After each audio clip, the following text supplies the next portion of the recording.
Assalamu alaikum. In today's video, I will tell you about transcription and translation and the important points of transcription and translation. So let's get started.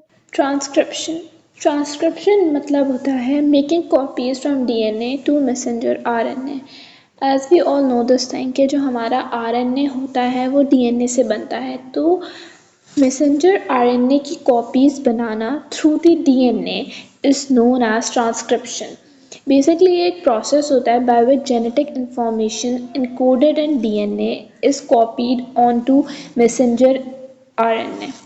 इसमें क्या ये एक process होता है genetic information का। Genetic information या फिर genome, ये क्या होता है?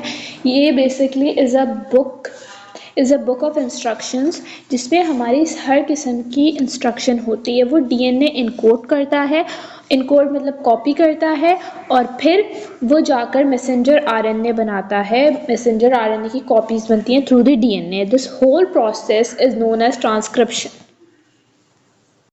There are 6 most important points of transcription. The first one is synthesizes RNA copies of the genetic instruction written in the genome. RNA जो है वो अपनी कॉपीज तभी बना सकता है if the RNA will read the instructions written in the genome. And what is genome? Genome जो होती है वो book of instruction होती है जिसमें सारी instruction लिखी हुई होती है। तो RNA without the genome, RNA cannot make any kind of copies, and it is like important for RNA to have a genome. The second one is transcription होती है nucleus में। The third point is RNA polymerase are the enzyme. As for every action in our body, we need some kind of enzymes.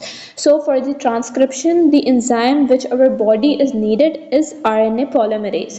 जो transcription का end product है वो होगा messenger RNA. It requires template to encode the DNA into mRNA. Template क्या होता है? Template basically ये coding material होता है जो डीएनए होता है उसका जो एक हेलिकल स्ट्रक्चर होता है, उस हेलिकल स्ट्रक्चर में टेम्पलेट होता है, ठीक है। और वो template for the coding it is very important, ठीक है। बेसिकली उस टेम्पलेट को कहा जाता है coding material for the conversion of DNA into mRNA, because without that template जो helical structure में होता है वो जो DNA है वो मैसेंजर RNA में कन्वर्ट नहीं हो सकता. So that template is also known as coding material of DNA. Second one is translation. Translation क्या होता है? इसमें a cell reads the information in messenger RNA and uses it to build a protein. Transcription क्या था? इसमें messenger RNA की copies बनती हैं थ्रू द डीएनए, और ट्रांसलेशन में क्या होगा? जो मैसेंजर आरएनए के ऊपर जो इंफॉर्मेशन आएगी वो उसको रीड करेंगे, और एक सेल रीड करेगा उस इंफॉर्मेशन को जो कहाँ आएगी? मैसेंजर आरएनए के ऊपर, to build a new protein, और you can say a protein, ठीक है। Process by which information encoded in messenger RNA used to assemble a protein at a ribosome. इसका मतलब वो प्रोटीन कौन सा हो सकता है? Ribosome, amino acid, whatever you can call. जो ये सारे प्रोटीन्स होते हैं इनको बनाने के लिए वो इंफॉर्मेशन सेल रीड करता है, और देन एक नया प्रोटीन बनता है जिसको ribosome, amino acid, whatever you can name it.